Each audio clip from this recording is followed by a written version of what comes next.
crap. Good afternoon, friends. I'd like to welcome you to What's in Tegan's Storage Locker. It's the show that dares to ask the question, just what is in my storage locker? The answer today, well, friends, the answer is comics. The answer is always going to be comic books. I grab a fistful of comic books from around. We look through them on the camera here for your delight, discernment, something along those lines. There's a little black cat who seems to have settled down after having a rowdy evening. So we're just going to see. We're going to see. We're going to go forward with our lives and see where life leads us. First thing I'd like to do is point you in the direction of the Patreon. If you like these shows, if you like what I do, if you like my other show where I talk about new comic books, it's called Hey Tegan, What's in the Bag? They're shorter than this, but I talk about newer stuff. If you like that show, if you like any of my writing, that's how you show your appreciation. I got tons of stuff up there. What was I just saying? I guess I spoke too soon. I got tons of stuff up there for you to download. All right, so let's get going with Hitman here. I was looking through the boxes, trying to find something to start off a show, and then it just occurred to me, hey, wait a minute, why don't I just read a good comic book? For once in my poor misbegotten life, why don't we just sit down and read a damn fine comic book?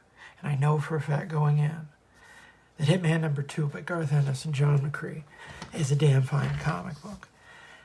This isn't the beginning of the Ennis and McCrea team. No, this is them reuniting after previously having done the last year and a half of The Demon. And that year and a half on The Demon is one of my favorite runs from all comics with Ennis and McCrea. I love those books, unreservedly. Hitman's good too. Don't get me wrong. Hitman is a good series too. But there's something truly deranged, I think, about their Demon in a way that just tickled my fancy at the time. And to this day, I still think it's one of the best unsung books of the 90s, and it's overshadowed because people, I think, rightly regard Hitman quite highly. Hitman, I don't think it's read anywhere near as widely as Preacher. At the time, they came out right next to each other. They almost seemed to complement each other in some ways, because every month for a good 5 or 6 year chunk, Garth Ennis would sit down and figure out how to tell a story on, themes about masculinity and violence and, his thoughts about the shape of the world, which came out in sort of, like I say, complementary ways across the two books. But definitely Hitman was a bit more of a broad farce because it had to touch on the world of superheroes.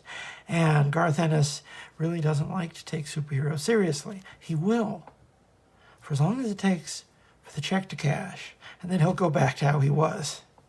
He's written a fair amount of Batman stories. He's even written a couple of Superman stories. He's even written a Spider-Man story or two. He can keep a straight face, for short periods of time. And he said in interviews, he approaches it very much like a technical challenge. Okay, how do I write this type of story that otherwise, given his natural inclinations, a lot of what Hitman was, Hitman was a lot of things. But it was also having a go at the idea of the comic book superhero in general, you might say, in a very late 90s type of way. So what's he doing here? Well, he's gotten a rather obvious plot device. He's been hired to kill the Joker. So what's he doing? I want to say he's getting taken to Arkham. Is he going to get taken to Arkham to try and kill the Joker in Arkham? That's an interesting hook, I think. This Tachyon fellow, he was a mid-90s attempt to add a new character to the Fourth World mythos, because they had a Fourth World book on the stands for most of the 90s. Someone was buying it, not enough copies. They couldn't really seem to find any tack that stuck. They tried throwing a new character in there. They tried getting Rachel Pollack to write it. They tried getting John Byrne to write it. Nothing really worked until Walt Simonson did Orion at the turn of the century. And then basically after that, they sort of quit doing the Fourth World guys on a monthly basis. They peaked. They peaked. Walt Simonson's Orion, that's possibly the best post-Kirby Fourth World out there. A world apart from Hitman, even though Hitman and Orion rubbed shoulders on the shelves. DC was doing pretty well at the end of the 90s. Early Aaron Lopresti, Paul Kupperberg writing. Let's see here. Oh, well, there's an interesting looking Batman. Sort of trying to do Kelly Jones' Batman in a slightly more Bigfoot style. That's definitely, John McCrea from the very beginning. He looks at superhero stuff with much more of a grounding in Bigfoot stuff. And there's always room for someone in the superhero arena with a little bit more of a cartoony edge. Kelly Jones is another. Certainly in the 80s at DC. Blue Devil, Paris Collins was big in that field. Oh, my memory was that the Tales from the Crypt TV show was actually pretty decent on the whole. But I'm sure if I went back to watch, I might be disabused of that notion, because I don't think I've seen every episode. So, if I'm wrong, if it was terrible, please tell me in the comments. Engage with me in the comments. Should I be asking questions and, inspiring discourse? Oh, and who's this guy? Oh, the Mazier. Okay, yeah, because essentially Hitman and Preacher had, what was I just saying? They had kind of a similar set of bad guys in that Preacher had the Saint of Killers. Hitman had the Mazier, who were these, I forget, other dimensional magic soldiers, killers of some kind. Something to do with, demons who really like guns, basically. So it's just a slightly more DC Universe version of the Saint of Killers. Oh man, this Middle-earth game, I'll be honest with you. I didn't know anyone who I could play it with, so I never even bothered getting it. But this card game, this looked great, because it was absolutely unintelligible. All the cards were just covered in text, and you had to have the rule book and the map.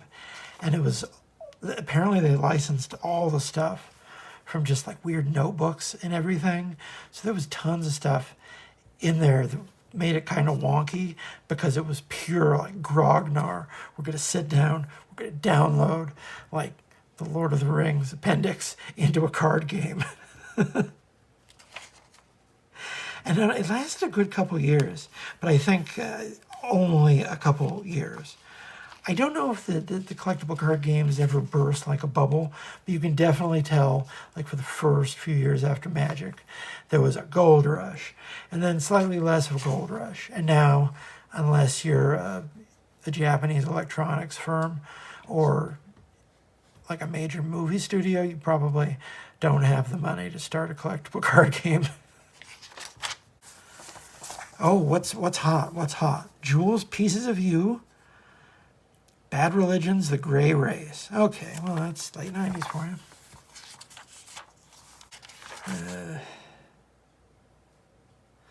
All right. Oh, so he got away from the cops. Okay, so he didn't want to go. Okay, so he gets the cuffs off. Lock up your daughters, Manhattan. That is such a grandpa thing to say.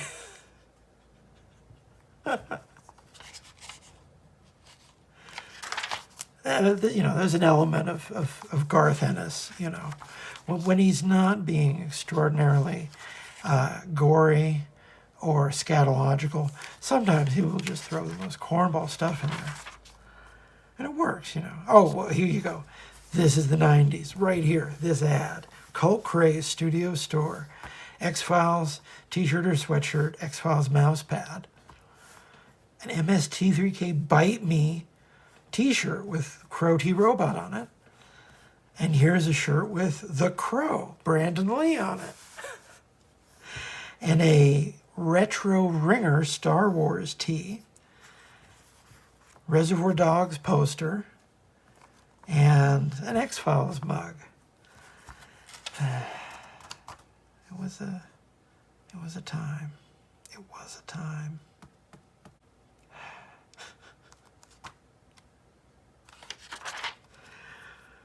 Sometimes you just feel old, folks. These, you know, some of these were fun. Oh my God, all three of these were written by Chuck Dixon. Now, just if you want to understand how ubiquitous Chuck Dixon was in 1996, here's a page of 3 different annuals. This is the Legends of the Dead Earth gimmick. 2 years, I think this is 3 years after Bloodlines. So they've moved away from having one story, and now they're doing just gimmicks. So this summer's unifying gimmick is that it's Legends of the Dead Earth. Earth is dead, but on 1,000 worlds in 1,000 ways, Earth's greatest heroes live on. This was not a good theme. I don't really think every book was quite on the same page or necessarily able, because at a certain point, if you're, you know, I think they did one for Sovereign 7. Who are we trying to kid? They didn't remember Sovereign 7 in 1998, let alone after the Earth has been destroyed. So, you know.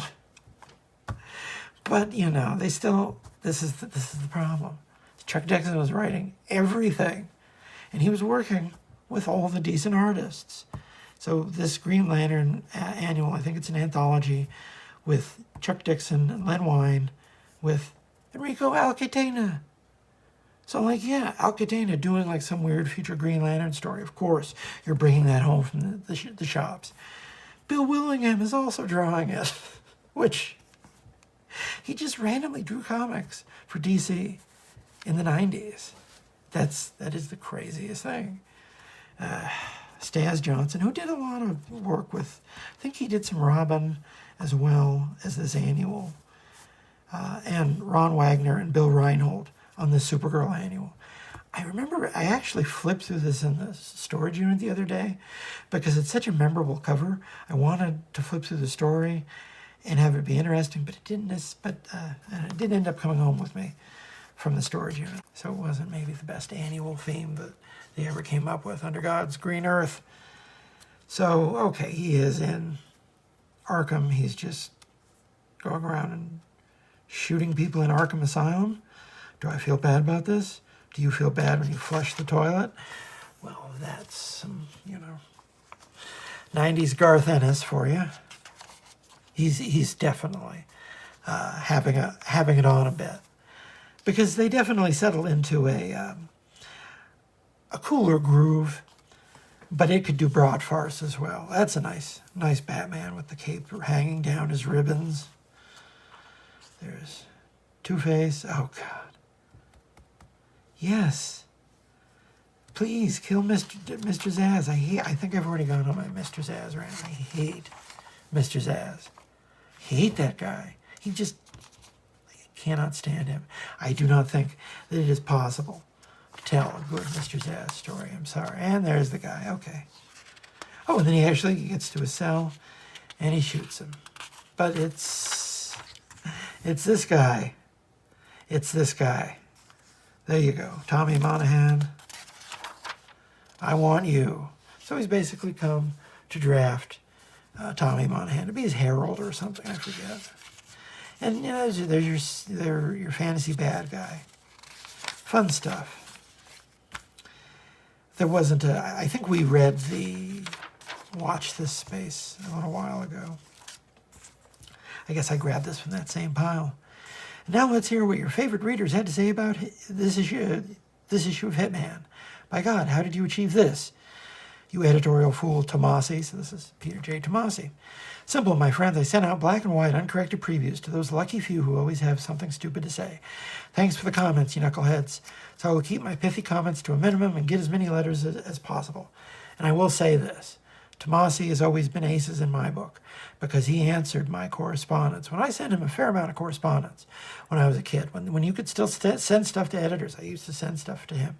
And he didn't just, BS me. He took time to actually write down a response to everything I sent him, and I've always respected that. I haven't always cared for everything he's done as a writer, but he's always struck me as an A1 type of guy because of that. And everyone who worked with him, I think, as an editor had a similar, that I want to remember because he got poached by DC, because I remember talking to him when he was at Marvel. I was the kid who paid attention to who the editors were and wrote to the editors. Does that surprise you at all? What was I just saying? Who was this? Was it Eddie Furlong? Was the second Crow Eddie Furlong? I want to say. If you've never seen Brain Scan, you need to check out Brain Scan. Eddie Furlong was in another good movie. It's a very weird movie. It may be stretching it to call it good, but, I don't think the second Crow was one to crow about. Oh. All right, so let's read some Punisher 2099. Not just any Punisher 2099. This is part 5 of 5 of The Fall of the Hammer. This was the first, not the last, but the first big 2099 crossover. It crossed over with the 13th issue of the first 4 launch books. That was Spider-Man,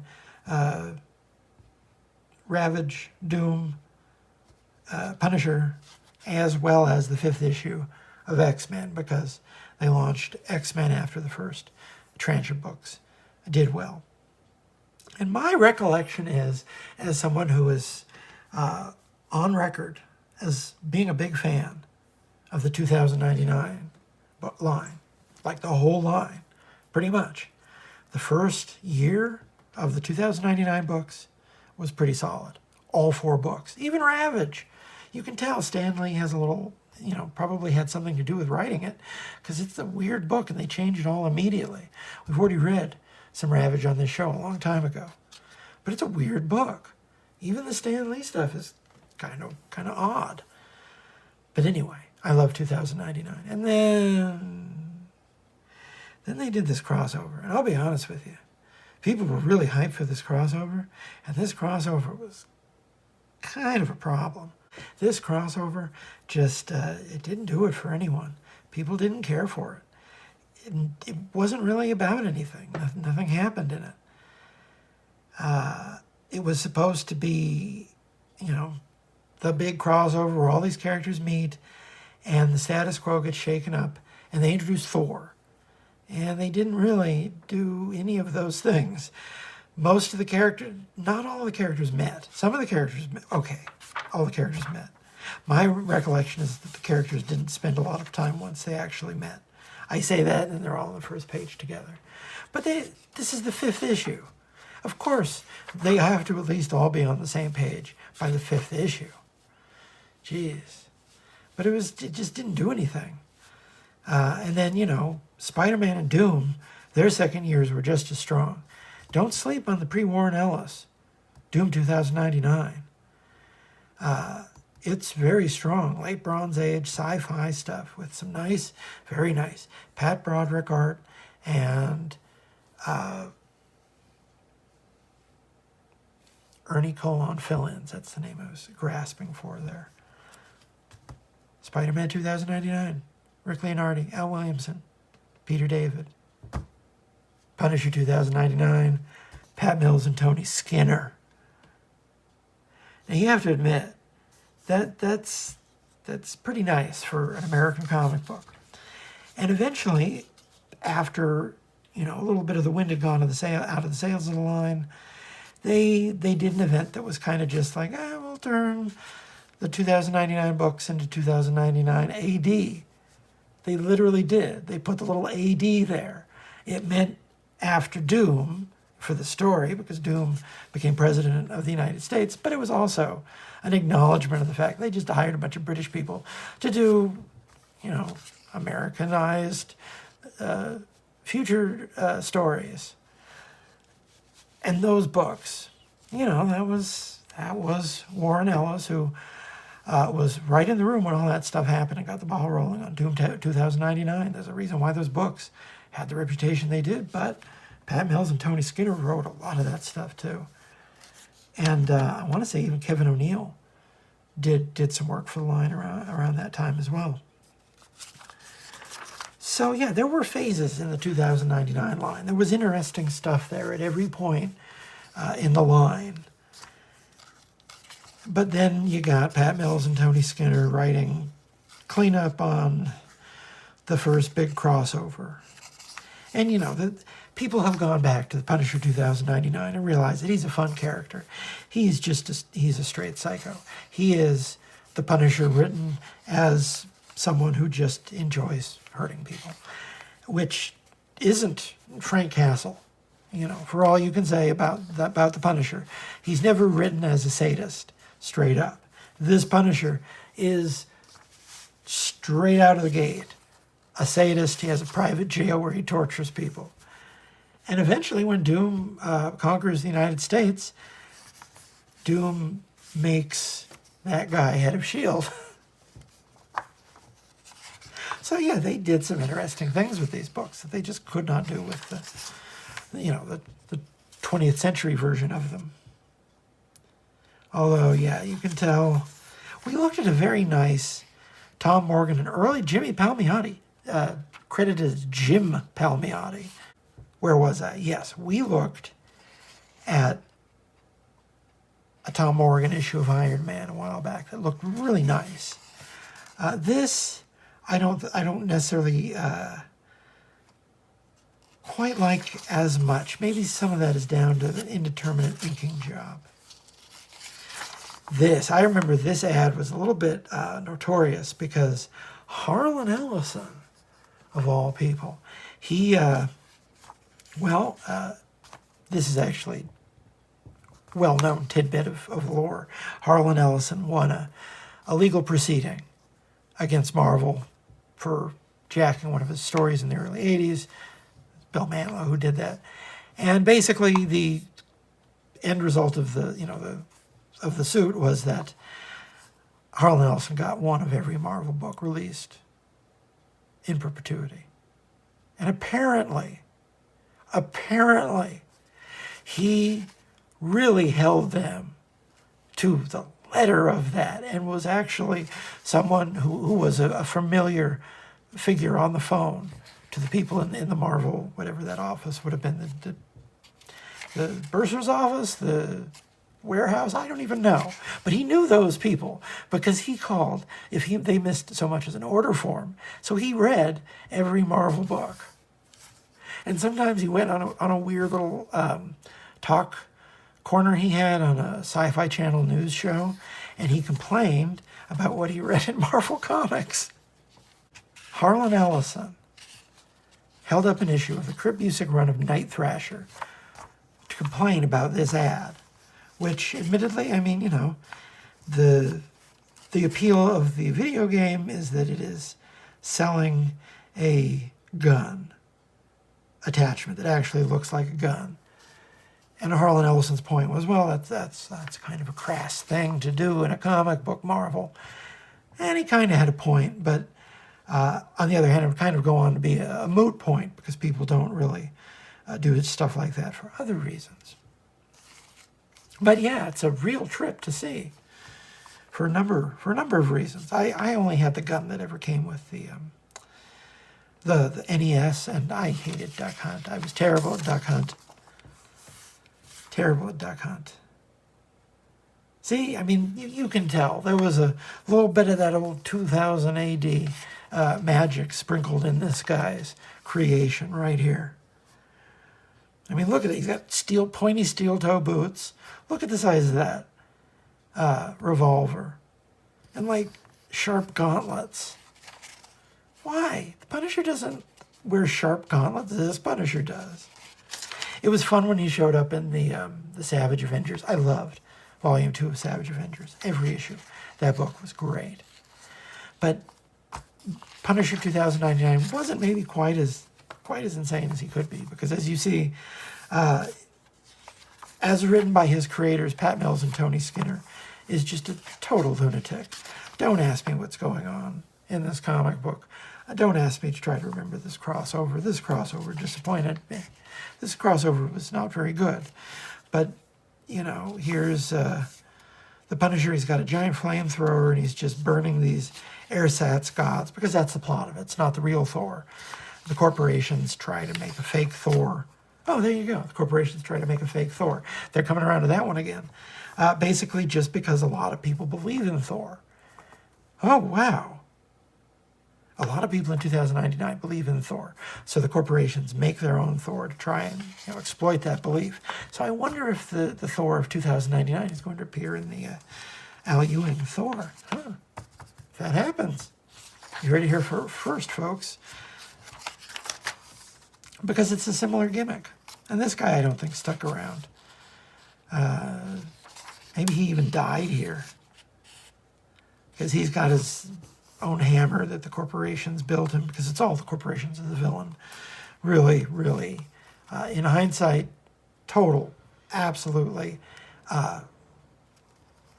bullseye where everything was going in terms of, corporations being the enemy of American life. 30 years ago, they were right there. NBA Jam session. That is a very... Who are these people? Do I know any of these people's names? Anthony Hardaway. I remember him. I remember seeing his jersey on the schoolyard. Charles Barkley. Everyone knows Charles Barkley. Everyone still knows Charles Barkley. Alonzo Mourning. I remember Alonzo Mourning. Christian Lettner. He doesn't look very interested in what he's doing. Harold Miner. No, I don't remember him. Not a big basketball person, ever. One of the most deflating circumstances I ever had in grad school. After, if you have a course in the later part of the day, of course you go drinking afterwards. And I remember once, after a class, everyone was going to go down to the bar because it was March Madness. And of course I went too, because I was thinking, we're just going to be hanging out in a bar. But it's like, no, they're going to sit their asses in that bar and they're going to pay attention to that baseball game. Or, there you go. They're going to pay attention to that basketball game. And I'm come around on baseball, but basketball, for some reason, it just never holds my interest. I don't remember what's going on here. Something to do with Avatar with 2 R's. That's that guy's name? I don't even remember. You were doing so well. You were just laying there.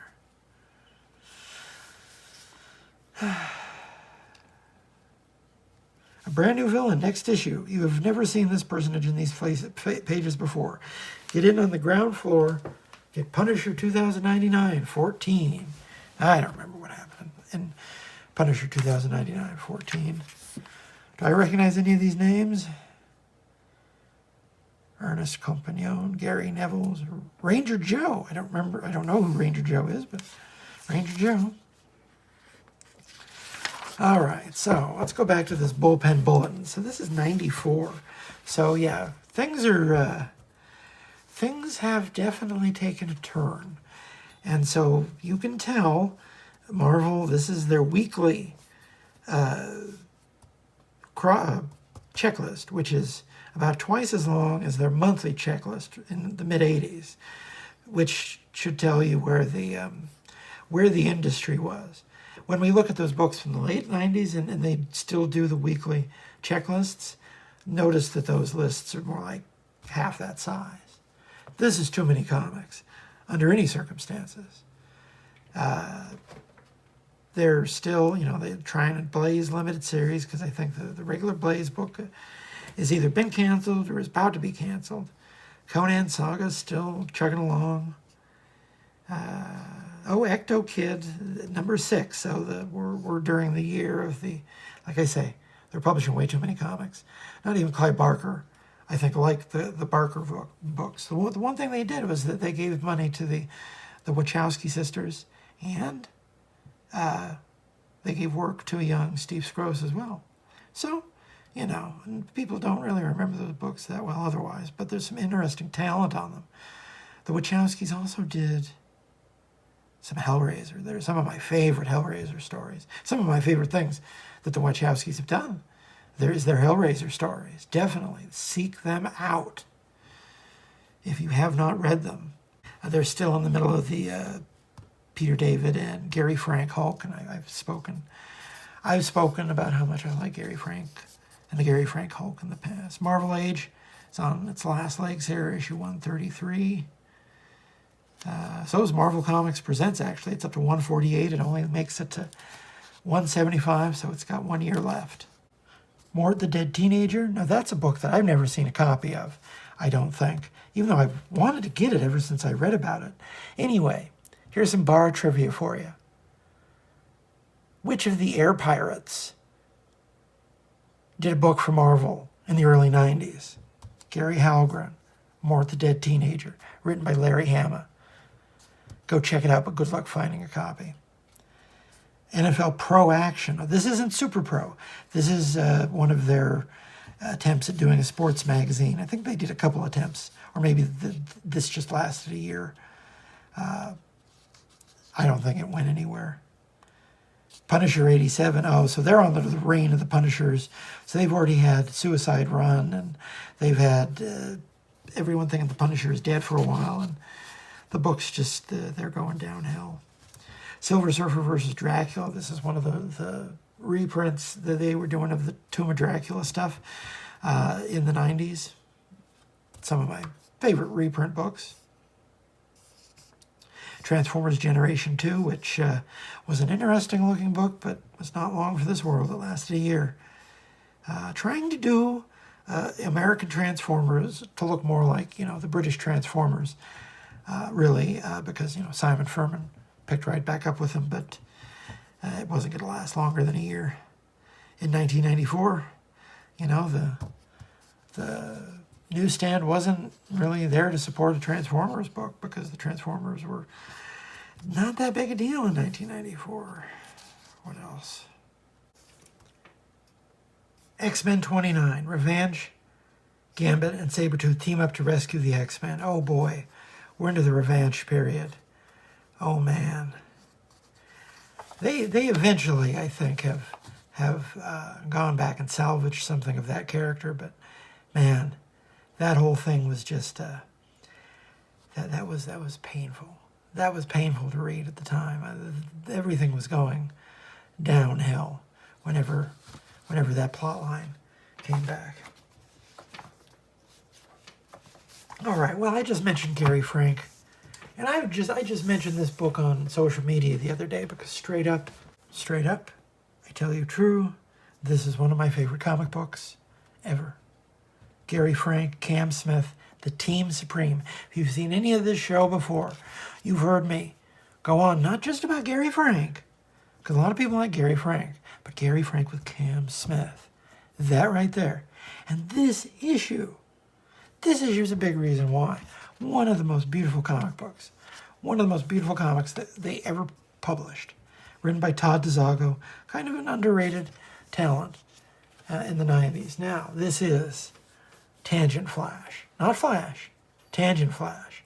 Well, what's Tangent Flash? Well, all right. The Tangent Comics was a 5th week event. Boys and girls, it used to be that DC had their publishing schedule so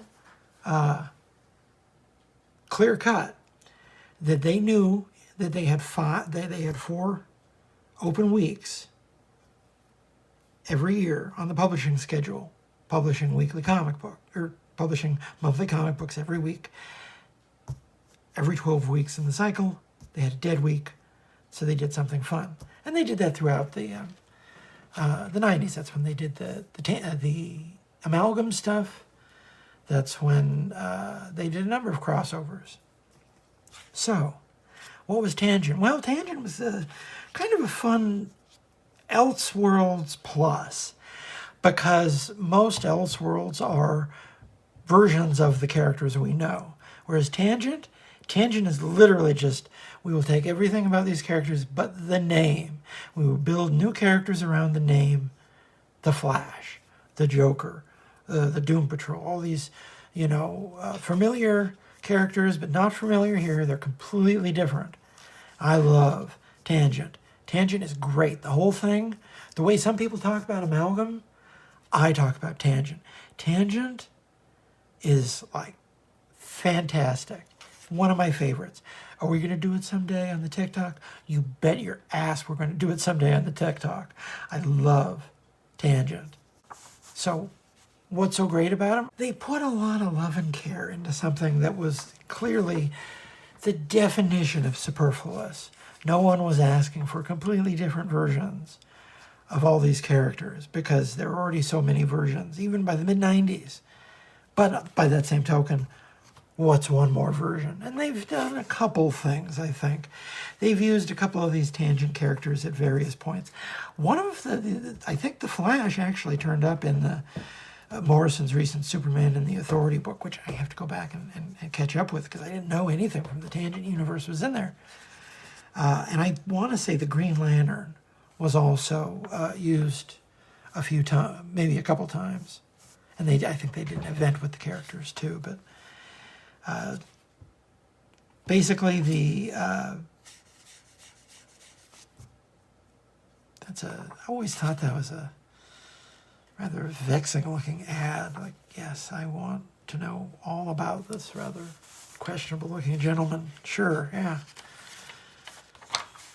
All right, so the Flash here is a young girl who has basically Monica Rambeau's power set. She's made of energy. She can be any kind of energy. She's remarkably powerful, but she's also essentially a teenage girl with the brain of a teenage girl. And so her adventure... What are you doing? You don't have to do that. There's a better way to live. So her adventures have a little bit of a lighter touch. I forget, there's this mad scientist guy who keeps trying to kidnap her to, study her. What's her name? His name. Professor. Oh, so this is... I don't remember all the characters' names, but this is the Flash. I'm like so busted. I told Bentley that I'd meet her here 10 minutes ago, but with everything that's going on tonight, my name, I was having trouble reading what that was. My name is Leah Nelson. I'm the Flash. I'm made of light. So she's just this, and this was all Dan Jurgens. It's all based on, apparently he was the guy who had the root idea behind the universe here. And this is a really solid set of stories. So she can just change her clothes at a whim.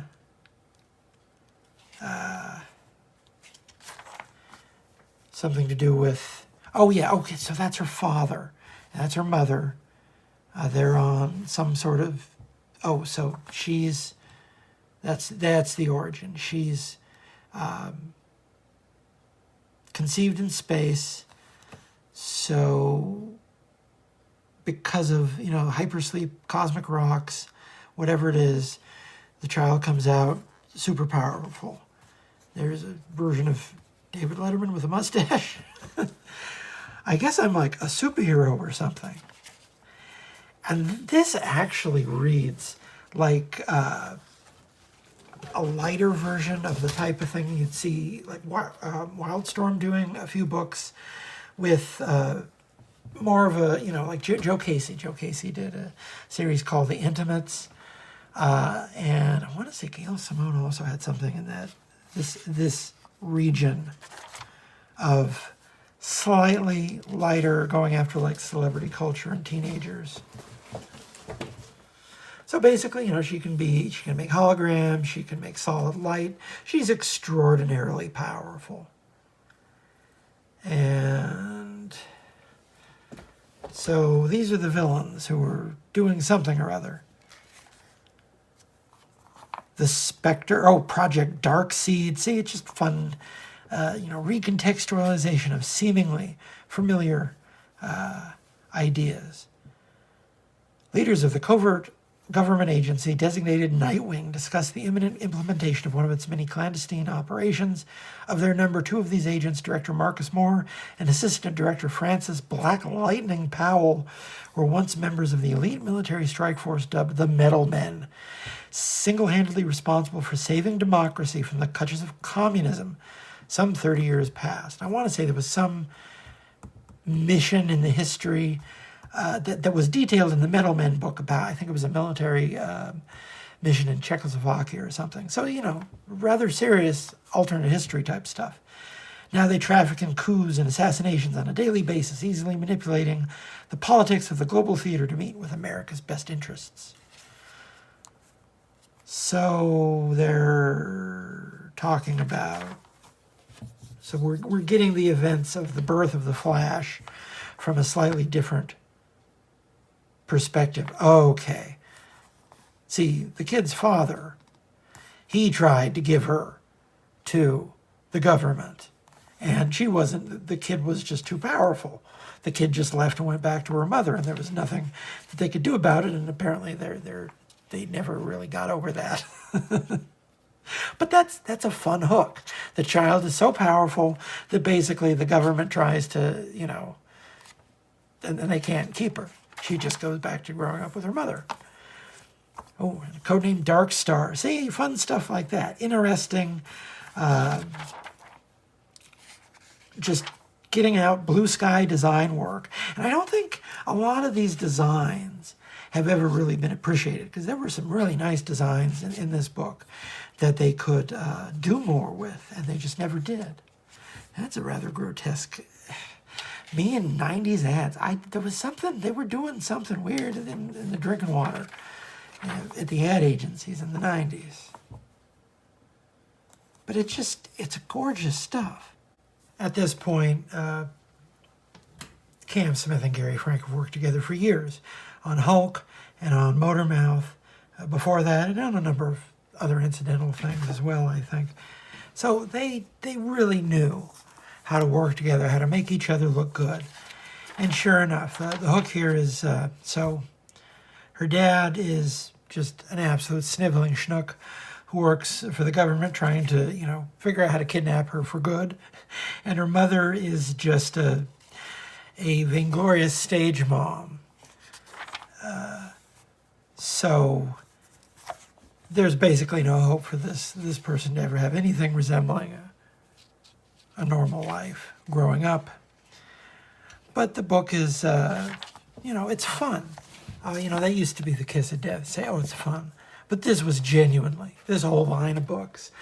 Basically this strange alternate history experiment where all the characters look completely different and we're doing completely different things. So, yeah. The machine, there's just straight up slapstick here. They've got a machine to try and, suck the daughter up into a tube, and then he ends up getting sucked into it, and so he gets blown into the basin there. She's like, hello, Daddy. Hello, Princess. Hello, Celeste. And then she doesn't look very happy to see Terrence. So she's got a new movie. I think that she's just a sort of a play on the 60s starlet type a little bit. There's definitely a big, Cold War flashback here. Are we in your way? My goodness, so just look at how nice. This is just a kind of a funny slapstick book where this guy just keeps getting injured over and over again because he's trying to kidnap his daughter for the government. It's set up like a cartoon, and he just keeps running into problems of his own making. It's very much, she's not fighting anyone in this comic book. He's running into problems of his own, hoist upon his own petard, so to speak.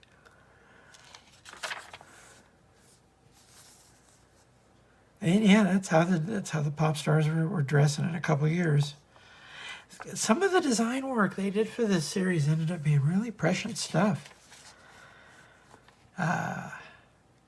Just sort of looking at like 10 years in the future from where they were, and like this was 97, I want to say. Yeah, December 97, so that means it came out in fall of 97. They did two versions of it. This is from the first week. I think they did another week the next year. I have them both, but I think the first week is the real money. Although I don't really remember what's in the second week as much. Because when the first week came out, I read these comics over and over. They were a real breath of fresh air. And they were very much indicative of the type of stuff that DC was empowered to do in the late 90s. The direct market was in a recession for years, seemingly ever since the 90s. And the late 90s, Marvel was cutting itself to pieces. It was a time that really played to DC's institutional strengths as a very stable and steady performer, and they used that. They used that to actually experiment with some things, and this was one of them. Why does the Tangent Month week exist?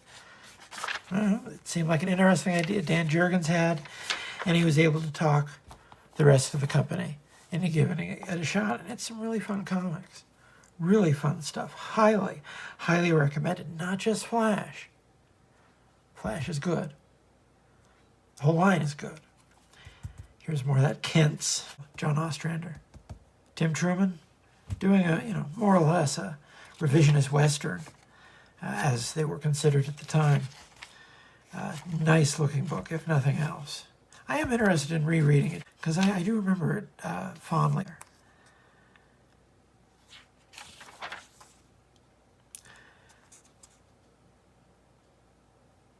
And like the Kents was just and I guess you can put the Kents on the same broiler, just kind of a out of the mold, doing something different that is also, definitely tied in, to the central superhero stuff. They weren't going to be able to get 12 issues out of a Western from John Ostrander and Timothy Truman without some tie-in to the superheroes. But I think the only real tie-in is just the names of the characters and the fact that they're the ancestors of, Superman's Earth family.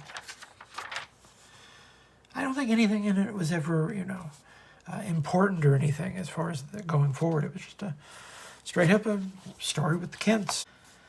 Oh man, look at this! Look at how nice this looks. Oh, they ripped her dress. That, totally tears it. No pun intended. Uh-oh. I spent a whole day looking for that dress, okay? And I'm not about to. Oof. Oh, and here's is it an evil version of Light that she's fighting?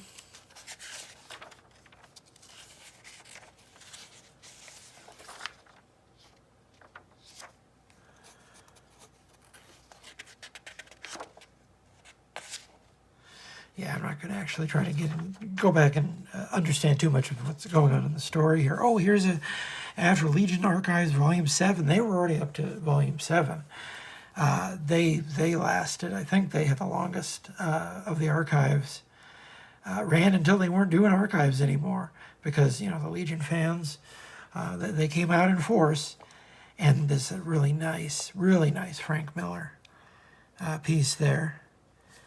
With him drawing the Legion in his late 90s style. All right, so yeah. So Mom is going to be completely Melrose tomorrow about me ditching the press, but I mean, like, what's she going to do? Take away my birthday? Oh, and there's her dad just getting up to no good. Getting up to no good. She winks at the reader. See, this is fun. This is really fun. I would buy this every month. I would buy The Flash every month. You could probably, I would probably write it for you. It's perfect. It is such a wonderful, wonderful iteration. It has nothing to do with The Flash whatsoever. I mean, it has an ad for a Flash comic in it. But this version of The Flash is about as far as anything having to do with Barry Allen and all that as you can think of.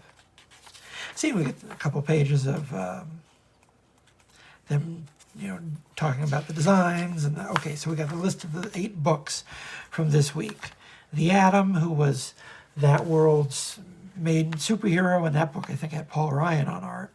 Metal Man, that's the war story I was telling you about. Green Lantern, a mysterious object that summons the spirits of the dead. So it's an anthology title where the Green Lantern is this magic artifact carried by a mysterious woman, and she tells the spirits come back, and then they tell their stories, and that ends up being the shape of the book. Sea Devils, mutated survivors of an atomic strike. Joker is an anarchist making fun of the system, so she's a hero. Kind of very early version of where they would go with Harley Quinn on that character. Nightwing, a covert organization with fingers in everything. Secret Six, that was their Justice League book with the Atom, Flash, Joker, joined with 3 others. I don't remember who. And the Doom Patrol. And that was an interesting one because this was a sci-fi time travel book with a group of characters from like 50 years in the future of this tangent universe. And they've come back to try and stop the end of the world. So yeah, there was a lot of interesting work done just for these, handful of, weird comics. And they're fantastic. I can't say enough nice things about the whole line. And one day I will share them with you even. All right, then maybe we have like a couple of minutes left. Okay, here's a fun one. From the mid-90s as well, although the early mid-90s. Weird one-shot came out in the early 90s when Marvel was just flooding the stands with any old thing. But they ended up pushing out some interesting stuff because they just wanted to push books out the door. So this was the Iron Manual. They only made one of these that I'm aware of. And this is just basically the Punisher armory for Iron Man. It's Eliot R. Brown, writing and drawing, just all these early CGI illustrations, technical illustrations by Brown of Tony Stark's technology, along with what he is writing is, Tony's, I guess, own notes. Typesetting by Carlene Puentes, that looks like a fair amount of work. Colored by Christy Scheel, cover art by Bill Sienkiewicz. Probably took him about 15 minutes to draw that. Special thanks just to all the people who drew these armors. Presented by Stan Lee. Dedication, Robert Anson Heinlein and Isaac Asimov. So yeah, Eliot R. Brown. I mean, if you've read any of the Punisher Armory stuff, at some point I'm going to do an issue of the Punisher Armory, because I have a whole run of the Punisher Armory. I think minus one issue. It's an oddly fascinating series. Just Frank Castle's internal monologue about his guns. Strangely compelling. And this is just attempting to do that same thing with Tony Stark. Archives. Note to myself. We all like to putter late at night. What I like to play with when nothing else is pressing is the eyepiece imaging symbology. I have a nice setup that allows me to simulate new ways of looking at things, or not look at them. This is the real trouble, what to show and what to eliminate. I used to have all sorts of shapes and colors that would jitter around things and either cluster information around the object or bring my attention to it. That was okay when I was moving slowly, like walking on the ground, but when in flight, that could get downright dangerous. Looking away to read a piece of information for a half second could mean traveling 300 feet without looking. Oh my God, that is remarkably prescient, because I look at new cars now and they all have screens in them. I think if I ever bought a new car, how could I get one and get the screen taken out? Because that would make me drive off the side of the road. He's right. So it's basically just like really nerdy Tony Stark monologues. Okay, with my glove alignment platform, one shot of the split laser beam broken up into 3 groups of 3 beams allows a quick assessment of any suspected misalignment. The beam is sent back along each of the neutron stream paths and is bounced back, which allows computer-assisted analysis. Turns out the beam irregularity was due to fluke environmental interference. Make that a speck of dirt. Good, as I hate replacing these gloves. Not that I'm a penny pincher, but each one costs $1.8 million, 1998 adjusted, not including labor. See, now that is a very special type of nerdy right there. And really, it's a good encapsulation of just that whole voice. You can imagine even the later, the Robert Downey Jr., Tony Stark. He's still an engineer. He's still, talks like that. Very interesting. I got to say, that does a really, really interesting job. Kind of prescient of getting at how vital that engineer's narrative is in Iron Man's head. And I think that's something I think, at least, is an artifact of the movie period, when that type became, that character and that type became really lionized across the media. In the movie Tony Stark, he's not my favorite version of Tony Stark. But this seems very much in line with, where the character is going to go. In terms of Eliot R. Brown, he seems like someone who probably reads every issue of Popular Science and Popular Mechanics and commits them to memory, because this is all just him talking about, blue skying, about, the cutting edge of the cutting edge that Tony Stark can have in his armor, and that we've seen in stories before. Here's the suit that he took to space. Here's what his boot jets look like for when he had them. I forget why he had those.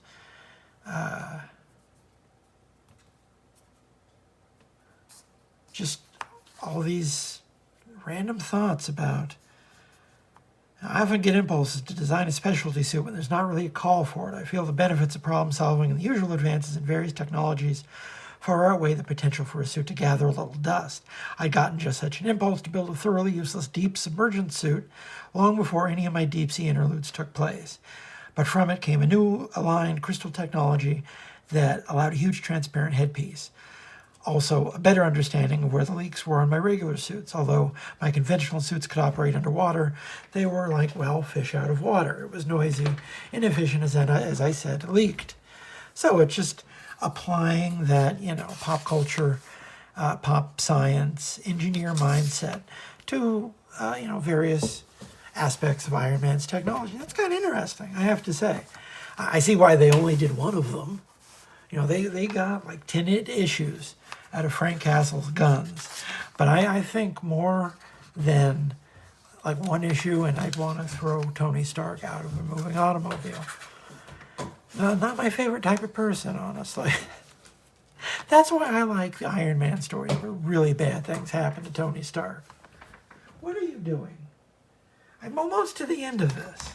So these are the Iron Man suit that became the War Machine armor notes where he's using actual munitions, which most Iron Man suits do not use regular munitions. I realize that's a line that the movies have really torn down, but at least it used to be. You know, the whole point why the war machine armor was so, cool, why it was hot at a time when Iron Man wasn't hot, was because he had a giant Gatling gun on his shoulder. Iron Man doesn't usually wield a Gatling gun on his shoulder, and that was what it took to get the kids excited in 1993. I mean, that was a pretty decent run of books. Come on. I got like 2 pages left. Can you have some class for once in your life? Ugh. All right, that's, I don't know what that, is this I was like, that's not an arc reactor. The arc reactor didn't exist until the movies came around. This is his space station. And what is this? Oh, it's his helicopter. So, here's just a text piece. Tony Stark has proven to be the quintessential capitalist. Capitalism as a philosophy has collided with the world and its peoples and has come away changed. So is Tony. The humanistic forces that are altering our perceptions of technology, the biosphere, and the relationship of industrial might in a society of people are compelling us to apply the concept of limits to growth, to capitalism, and are endlessly evolving. Wow, this is a lot more interesting than I thought that I would be getting from this Iron Man comic when I pulled it out of the box. The Chronicles of Tony Stark's life. Iron Man enters its 4th decade and parallels some of these ideas and developments. The scientific revolution continues in Iron Man in microcosm. Another concept is that all the money and technology in the world cannot eliminate the person. So, yeah, and here's an Arthur C. Clarke reference. Come on. He just doesn't want me to get through this last page of this silly Iron Man comic.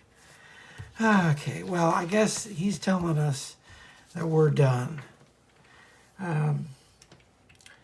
Check out the Patreon. I got tons of stuff to download.